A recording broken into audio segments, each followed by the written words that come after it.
Chapter 30. Peace in the Desert. When the Muslims were settled back in Medina after their success at Khaybar, they had reason to feel much safer and much stronger. The two enemies which represented the greatest sources of danger to the Muslim community in Medina, the Quraysh and the Jews, were now neutralized. A third source of danger existed which represented a continuous threat: the Bedouin Arabs. Everywhere in the Arabian Peninsula, there were Bedouin tribes, large and small, which led a life based on aggression and looting. They did not recognize any law apart from that of the desert. Agreements, treaties, and alliances counted for little. Whenever a chance of gain presented itself, treaties and friendship were thrown to the dogs, and the friends of yesterday became the enemies of today. The victor always treated the vanquished with ruthlessness and contempt. Many Bedouin tribes did not like the rise of the Muslim state in Medina. They recognized that a totally new order was about to prevail in Arabia if the steady progress and increased strength of the Muslim state were allowed to continue. Hence, they were always planning to launch raids and attacks on Medina. Their most immediate concern was not to allow the Muslims to settle in peace. The Prophet's prime objective, however, was that the Muslims should be free to convey the message of Islam all over Arabia and to the world at large. For this to happen, peace and security must be established. People must feel free to adopt Islam if they were convinced of its truth. The Prophet had long ago adopted a policy based on the principle that attack was the best form of defense. He was not to change that sound policy now when he faced only those terrorist tribes and concentrations of Bedouin Arabs who wanted to preserve lawlessness in Arabia. Therefore, successive expeditions were mounted during the next few months against anyone who thought of attacking the Muslims or causing them any trouble. In the month of Shaban, 3 such expeditions were mounted. The first was led by Umar ibn al-Khattab and included about 30 horsemen. Their aim was one of the clans of Hawazin. Although Umar moved only by night, those people of Hawazin received intelligence of his approach and fled. When Umar arrived at their place, he found no one around. He therefore started on his journey back home. His guide asked him whether, having missed his target, he wished to attack a group of Khattam who were traveling in the area. Umar told him that the Prophet did not order him to attack anyone other than Hawazin. Hence, he left them alone. This is only one example of the fact that the Muslims attacked only those Bedouins who intended or plotted to cause them some harm. People who wished to live in peace were given the chance to do so. The second expedition was led by Abu Bakr, who traveled eastwards to Najd, where his target was the tribe of Fazara. He was able to take them by surprise, killing a number of their men and taking a number of prisoners. Abu Bakr's own share of the spoils of war included a pretty maid. The Prophet asked him to give him the maid as a present, and he did so. The Prophet then sent her to the people of Mecca in return for the release of a number of Muslim prisoners. The third expedition was led by Bashir ibn Sa'd from the Ansar, who marched at the head of 30 men towards the people of Murrah near Fadak, the Jewish township in the north of Arabia, which entered into a peace agreement with the Muslims shortly after the Battle of Khaybar. He managed to take a herd of cattle which belonged to the Murrah people and went back towards Medina. The people of Murrah, however, pursued them and were able to catch up with them at nightfall. There was a battle of arrows in which the Muslims were not as well armed as their opponents. When their supply of arrows was exhausted and some of them were injured, the others tried to escape because they were heavily outnumbered. Bashir, the commander, fought very well, but the people of Murrah were able to regain their cattle. Bashir was injured, but he was able to walk with difficulty. He managed to reach the Jewish township where he stayed until his injuries healed. He then returned to Medina. Many other expeditions were sent to places all over Arabia, some of them deep into the desert. The purpose was to achieve security so that emissaries from the Prophet to the various tribes could come and go in peace and security to explain the message of Islam to the people.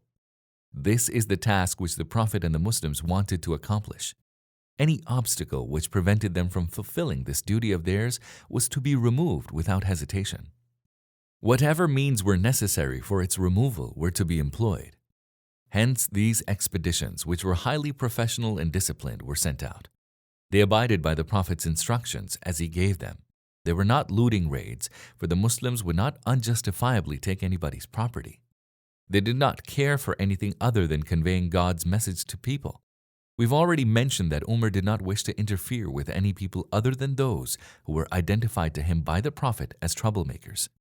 An example of the discipline which was the mark of these expeditions may be given by relating what happened to a man who was instructed to gather intelligence for his commander, Ghalib ibn Abdullah, during his expedition to attack the people of the Mulava in a place called Al-Qadid.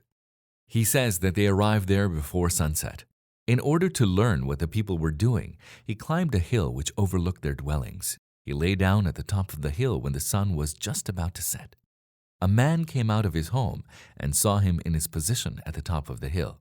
He said to his wife, "I see something black on the top of the hill which I did not notice earlier on. Maybe the dogs have pulled some garment or something up there. Look around you and find out if anything is missing." She confirmed that everything was in its place. Then the man asked her to hand him his bow and a couple of arrows. He took the first arrow and shot it and was able to hit the Muslim man at the top of the hill in his side. The man took the arrow out and remained in his place. He then aimed the second arrow and hit the Muslim in the shoulder. Again, the Muslim did not move, apart from pulling the arrow out. The man said to his wife, "Both my arrows have hit that thing. Had it been a man gathering intelligence, he would have moved. We have nothing to worry about. In the morning, go up there and fetch my arrows. Here is a man who has been hit twice, yet he prefers to suffer the pain rather than alert hostile people to the presence of his companions."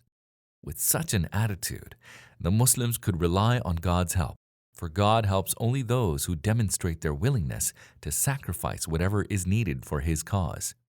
What took place in that expedition afterwards is sufficient to show how the Muslims were helped by God. The same man reports, "We waited until all activity in their quarters died down. We then launched our raid, killed a number of their men, and took their cattle and started our journey back home. Soon they managed to raise help and came after us in hot pursuit. Our pursuers heavily outnumbered us, and we were certainly no match for them. We moved as fast as we could, but they were soon catching up with us. When only a short distance in the lower part of the valley separated us, God sent from wherever He willed fast floods. We had not seen any rain previously, but the floodwater ran so fast that no one dared make an attempt to cross to our side. That gave us a chance to evade our chasers, and we managed to reach home with everything we had." These were only examples of the expeditions which the Prophet sent out to every corner of Arabia where trouble was brewing. The forces sent on these expeditions varied from 30 to 500 men. The size of each force was determined by the task in hand.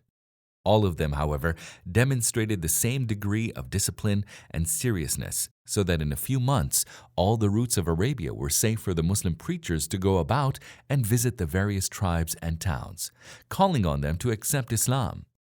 They were able to explain the message of Islam without fear of being attacked.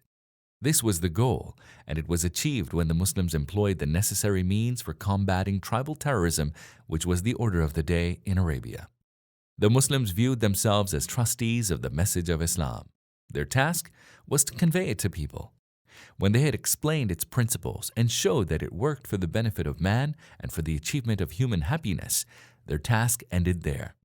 They were not supposed, nor did they try, to compel people to accept Islam. Conversion by compulsion is alien to the nature of Islam. People, however, are normally not prepared to listen to a new call or a new theory, let alone a new religion, if they live in fear or if they are threatened by different powers.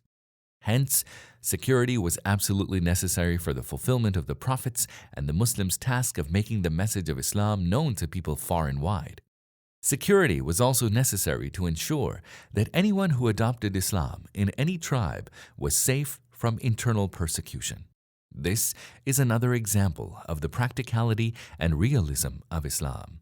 It faces every situation with appropriate measures. But the neutralization of the Quraysh and Jewish fronts gave the Muslims prospects other than spreading the message of Islam in Arabia. One has to remember that Islam is a universal message which God addresses to all mankind. People other than the Arabs had to be informed of it. Hence, it was only natural in those years when the Muslim state was safe from immediate hostilities that the Muslims should give their advocacy efforts a broader outlook.